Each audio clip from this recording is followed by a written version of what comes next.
so much. Alrighty, good afternoon, everyone. Thank you for your patience. Again, thank you for being here. My name is Elizabeth Espinosa. Elizabeth, Elizabeth, Espinosa, Espinosa. I am the Executive Director of Communications for the Los Angeles County Sheriff's Department. And again, we want to thank you, the media from all over the world, for being here at the station for this briefing where we have, of course, the NTSB with us. Now, again, we want to remind you that this is an ongoing investigation, which means it is a fluid situation. And we will certainly try to provide you with as much information as possible at this time. The outline of what the press conference will look like is we will start with the NTSB, who is the lead in this investigation. That's a National Transportation Safety Board. Member Jennifer Homendy will speak to you first. She will then take your questions. And after that, Los Angeles County Sheriff Alex Villanueva will come up here and make his remarks. And he will also make remarks in Espanol for our media in Spanish. And also the sheriff will take questions from you at that point as well. We also want to mention that the LA County Fire Deputy Chief Maroney is also here if you have questions that are fire related in this matter. So we're going to begin now with NTSB board member Jennifer Homendy. Welcome, ma'am. Thank you. Again, my name is Jennifer Homendy, and I'm a board member with the National Transportation Safety Board. With me today is member Tom Chapman and Bill English, who is our investigator in charge. We call the investigator in charge the IIC. The NTSB is an independent federal agency charged by Congress with investigating every civil aviation accident in the United States and significant accidents in other modes of transportation. We're here to conduct a safety investigation, and our mission is not to just determine what happened, but why it happened and how it happened to prevent this accident, a similar accident, from ever happening again. Before I go any further, I want to once again extend our deepest sympathies to those who lost loved ones in this tragic event. I can't imagine what the families and friends of those who perished in this accident are going through, but know that our hearts go out to you, and you will be on our minds over the next days and months and years ahead. This morning we began with an organizational meeting where we established parties to the investigation. Parties to the investigation are entities that can provide technical expertise that will help us in gathering factual information to help us conduct the investigation. The parties to the investigation are the Federal Aviation Administration, Sikorsky, Pratt & Whitney Canada, Island Express, and the National Air Traffic Controllers Association. We also established investigative groups. We take our investigators and the parties to the investigations to the investigation, and we establish smaller groups to drill down to get the factual information that we need. The investigative groups we formed are operations and human performance. They will look at the pilot, the organizational structure, the company, how the company is regulated. Air traffic control, which will look at the history of the flight. Airworthiness, which will look at the airframe, instruments, wreckage, seat configuration, and flight controls. Power plants, which will look at the engines. There were 2 Pratt & Whitney Canada PT6 turboshaft engines, and the power plants groups will focus on that. We also have a weather investigator. And speaking of weather, we have a request for the public. We're looking for photos of the weather in the area of the crash. If you have photos that can help us, again, in the area of the crash, if you could send those photos to witness@ntsb.gov. That's witness@ntsb.gov. We're not just focusing on weather here, though. We take a broad look at everything around an investigation, around an accident. We look at man, machine, and the environment, and weather is just a small portion of that. So we would appreciate the public's assistance. If you have that, please send that in, again, to witness@ntsb.gov. We also went on scene today. Our investigators began documenting the scene, collecting evidence, taking pictures, and we had drones in the air to begin mapping the wreckage. There have been a lot of questions about the FBI and why the FBI is here. The NTSB has a memorandum of understanding with the FBI to help us collect evidence. They are essentially a force multiplier for the NTSB. There is no criminal portion of this investigation. So with that, I really want to thank the FBI evidence response team for their assistance with our investigation. I also want to take a moment to thank the Los Angeles County Fire Department, the Los Angeles County Sheriff's Office, the Los Angeles Police Department, a variety of search and rescue groups, many of which I saw hard at work today on scene, and the Los Virgenes Water District. Again, this is our first full day. We're continuing to gather information. I do have some factual information on the flight path. With that, I want to read it because I want to make sure it is reported accurately. And so if you'll bear with me as I read it, its initial information shows that the helicopter was flying under visual flight rules, or VFR, from John Wayne Airport to just southeast of Burbank Airport. Around Burbank, the pilot requested to transit controlled airspace under special visual flight rules. Special VFR is an air traffic control authorization that allows an aircraft to proceed through controlled airspace at less than the basic VFR minimums of 1,000-foot ceiling and 3 miles visibility. ATC advised the pilot there was a delay due to traffic. While awaiting approval, the helicopter circled for 12 minutes until the special VFR was approved by air traffic control. The helicopter transited the Burbank and Van Nuys airspace at 1,400 feet and proceeded south, then west. The pilot requested flight following to continue to Camarillo, but Southern California TRACON advised the pilot that they were too low for flight following. Approximately 4 minutes later, the pilot advised they were climbing to avoid a cloud layer. When ATC asked what the pilot planned to do, there was no reply. Radar data indicates the helicopter climbed to 2,300 feet and then began a left descending turn. Last radar contact was around 9:45 a.m. and is consistent with the accident location. I anticipate we'll have more factual information to share tomorrow. I believe we will have a press briefing at some point tomorrow. Please monitor our Twitter feed at NTSB_newsroom, where we'll put out the time of the press conference. I do anticipate we will be here about 5 days on scene to collect perishable evidence. We're going to continue to document the scene. We are not here to determine the cause of the accident. We will not determine that on scene.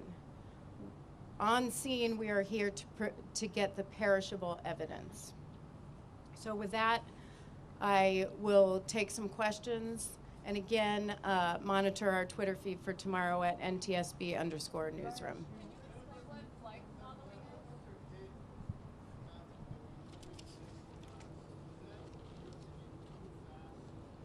We still need to verify that. The question was the helicopter going too fast? that's still something we have to analyze as part of our investigation.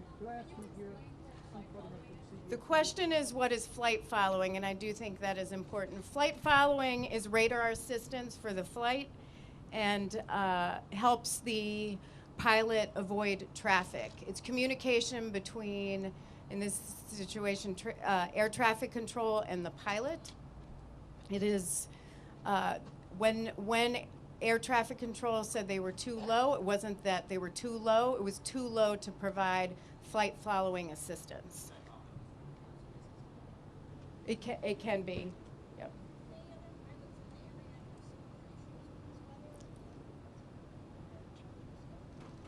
The question is, did anyone else report similar issues in this weather?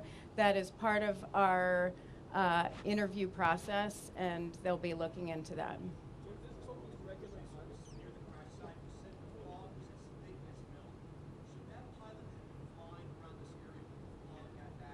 The question is, should the pilot have been flying in the fog at that time? I mean, that's part of our investigation. We look at weather, and we'll have to determine that at some point. Could I ask you, Steve. Steve, Hold on. Could I ask you, have you been to the record scene? Have some of the members been to the record scene? And can you give us some description of what you've been able to observe, either being there or from other observations that you have? The question is to describe the wreckage scene and whether I had been to the to the scene. I did go to the scene for several hours this morning and departed around 12:30. The scene itself, and you asked for a description on the scene.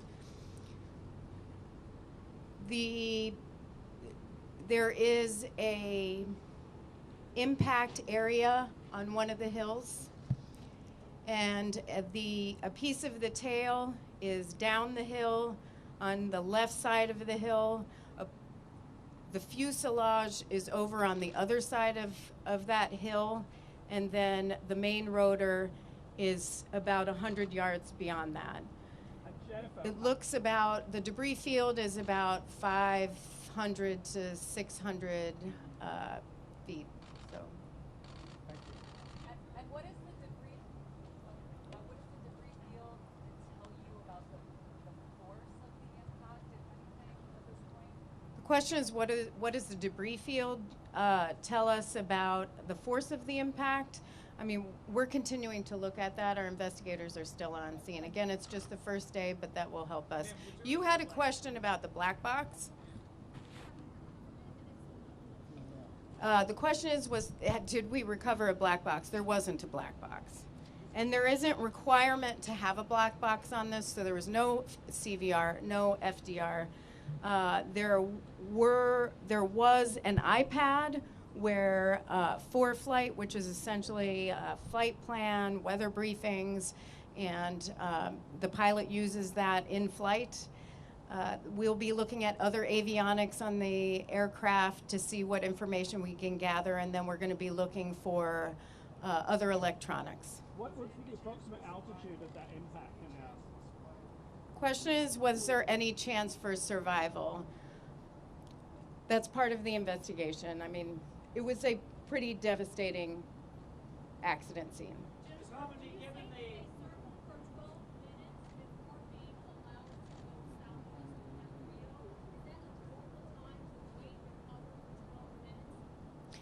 The question is whether it's a normal time to wait 12 minutes for permission to proceed.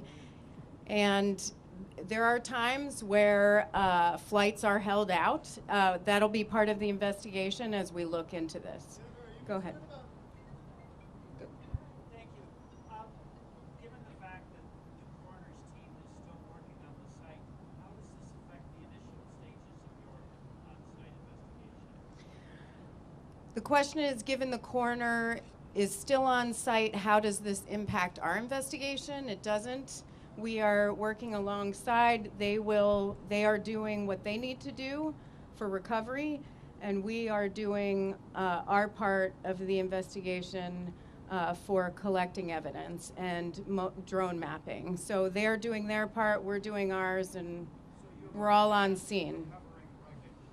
Correct. Are you concerned about people trying to take souvenirs, and how are you guarding this? Question is, how is the area being guarded? That is something that the Los Angeles Sheriff's Department can answer. That is something they have under control. Jennifer. I'm sorry.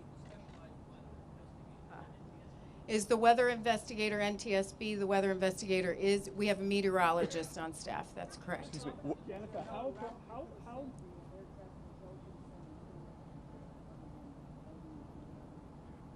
What's that? Is there another route? We'll look at that as part of our ATC review. Jennifer, what's the approximate altitude up the hillside? The altitude is 1,075. What's that? 1,080. 1,085. Thank you. Excuse me. The impact crater is 1,085 feet above sea level. Okay. The impact crater is 1,085 feet above sea level. Jennifer. Question is whether was all the wreckage found in the same location. It was the debris field was around, 500, 600 feet. It's what was. No.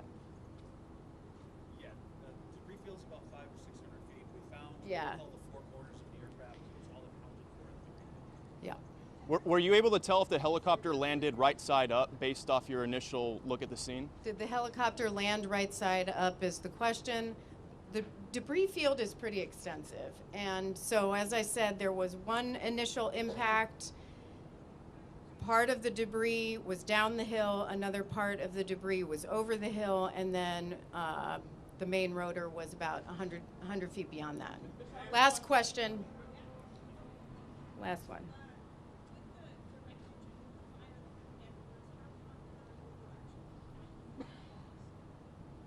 The question is, how confident are we that we'll find a definitive cause? We do this all the time. The wreckage is just a part of an investigation. There's a lot of information that we request as part of investigation. That's pilot records, company records, information on weather, ATC communications. So the wreckage itself is only a piece of that. So I'm very confident we'll determine the cause of the accident. Thank you. So now we're going to bring up LA County Sheriff Alex Villanueva, who will make his remarks in English and then en español para los medios en español. Muchas gracias. Thank you. Good afternoon. As a question arose earlier, we have now secured the crash site, and we expanded the perimeter around the crash site. And the Mountains Recreation and Conservancy Authority has issued emergency ordinance going to make it a misdemeanor for anyone to unlawfully access the crash site. Unfortunately, we've had an inordinate amount of interest in accessing the crash site by unauthorized personnel, so we are now patrolling the area on horseback, old-fashioned technology. Our mounted enforcement detail is out there. We also have deputies on ATVs patrolling the area in the perimeter because it's very rugged terrain, very difficult to access, and we want to make sure everyone stays where they should be and outside of the first responders, outside of the people that are doing the investigation, and keep everyone safe because the area is dangerous even in daytime by the steepness of the terrain. We have the road closures still remain in effect, so that's going to be the off-ramps of Las Virgenes on the 101 freeway, both the northbound and the southbound off-ramp. And then in Las Virgenes Road itself, from Ogura Road to Lost Hills Road will remain closed. So only residents that have ID will be allowed to enter that area itself. Everyone else, just please stay away. And those are restrictions, the flight restrictions for 5 nautical miles and a 5,000-foot ceiling. They'll still remain in effect for the duration of this. And that's what we have going right now. And I just want to take a moment to let everyone remember that we're still waiting on the coroner to do their job to make the identifications. They're busy recovering the remains as we speak. It's a very difficult task. It's going to take a while, so be patient. And as they develop the information, they make the announcements or the notifications to the next of kin, then we can lawfully and responsibly release that information to the media. So remember that this impacted so many families, and there's husbands that lost their wives, wives lost their husbands, parents lost their children, and vice versa. So it's a tough day for everyone, tough day for the entire world. So bear with us while we get through this, and that's all I have for now. Sheriff, are you having any issues with drones Oh. over the site? Hold on a second. Before we answer this question, let me switch to Spanish. Quiero dejarle entender que la investigación ya se ha comenzado. Ya los investigadores del NTSB ya están aquí, ya están procesando el lugar, están tomando evidencia del área de donde ocurrió el desastre. Los oficiales del médico forense ya están recorriendo o tomando todos los restos humanos y van a empezar el laborioso investigación para determinar la identificación y notificar a todos los familiares para entonces ellos sepan quiénes fueron y recobrar esos restos para que puedan hacer sus arreglos con los asuntos funerarios. Y ese proceso va a durar varios días y tenemos que recordar que aquí esposos perdieron a sus esposos, padres perdieron a sus hijos, hijos perdieron a sus padres. Es algo muy doloroso y quiero extender mis condolencias a toda la comunidad impactada, a todos los familiares. Ya he hablado con ellos personalmente, muy doloroso, y queremos que ellos sepan que no están solos, que estamos aquí nosotros con ellos. And now, Sheriff, explain the decision that your agency made not to fly helicopters yesterday morning. well, we have a protocol before our most of our helicopters are based out of Long Beach Airport. And when they're socked in with a low visibility because of the fog or the morning, the marine layer, they're just not going to take off because it's unsafe. And then I think I heard you in Spanish, but make sure I heard you correctly. You said you've already spoken to some of the victims' Yes. families. Have you spoken with the Bryant family? I'm not going to mention who I've spoken to. I'll say that we have been in contact. We had some of the victims' families here. We spoke with them. We offered our services, our chaplains, and we made arrangements to provide them all the support that we can offer them, and we'll leave it at that. Sheriff, are you having any issues with drones over the site?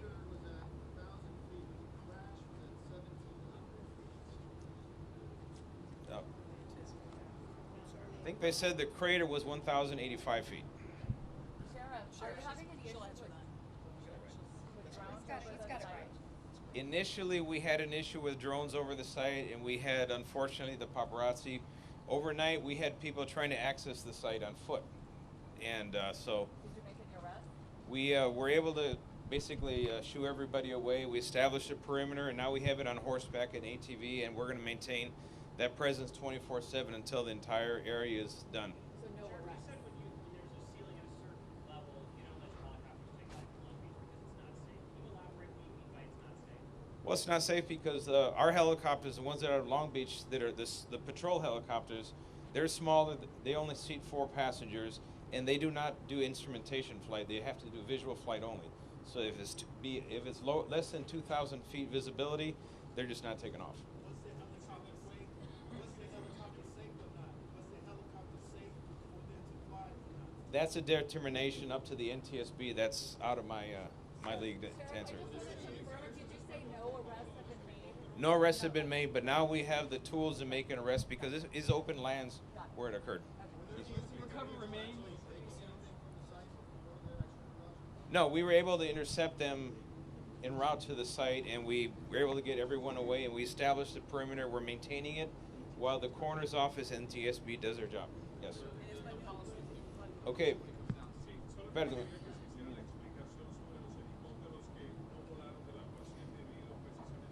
Sí, cuando hay condiciones nebulosas, mucha neblina, si los pilotos no pueden ver más de 2,000 pies, ellos no van a volar. Eso es su regla. Con nosotros sí, por eso todos los helicópteros se mantuvieron en tierra. Sheriff, how many bodies have been recovered so far? At the coroner, they're still doing the process. They started recovering human remains last night, and they're continuing for the next several days. So that's ongoing.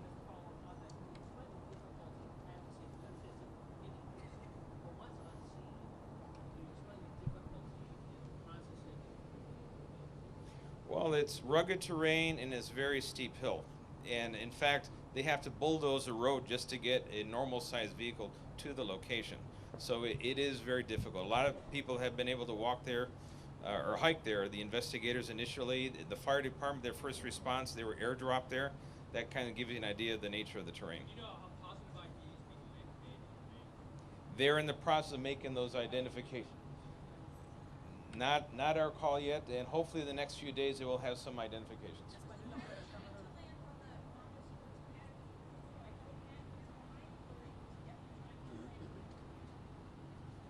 What their flight plan is, or what that's up to the NTSB.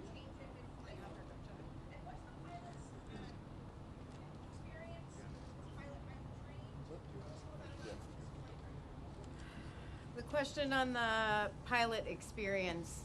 Pilot had a commercial certificate. He was a certified flight instructor. He had a second-class medical, and on the last one, which was dated July 2019, he had 8,200 hours of flight time. It's an experienced pilot. So you figure that's July. He's got more time now. We would have gotten updated information on his flight time in this July. And any issues in his record, as far as you know? The question is, are there any issues in his record? And that is part of what we will be looking at in the investigation. We've requested that information. Back to you.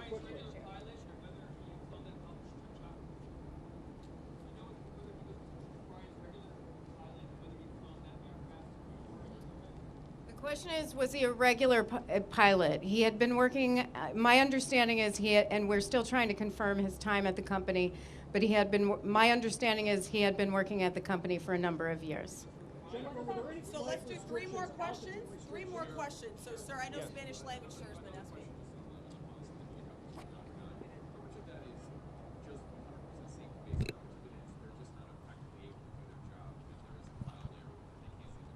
Well, it's a combination of both. One is very safe for them to fly, and on top of that, we need their eyesight to be able to access what's on the ground, to relay information to the ground troops. So it makes them useless, not being able to see. ¿Usted tiene una pregunta? ¿Cuál?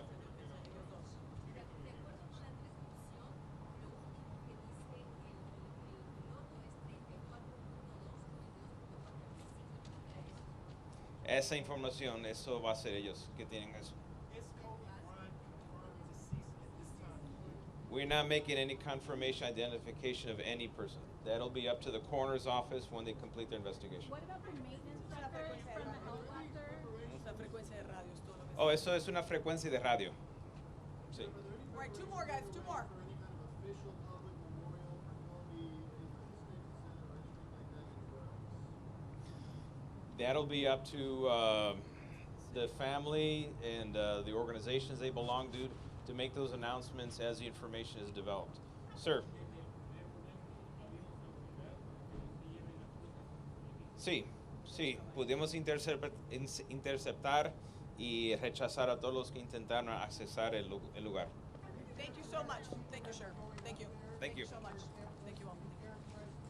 How's that?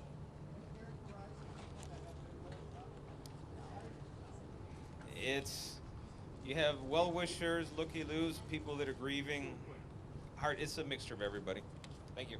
Thank you so much. Thank you so much. Just want to remind you, though, for any further, briefings on our end, we will certainly ask you to monitor our Twitter feed, which is @LASDHQ. Thank you so much again. Muchas gracias a todos por estar aquí.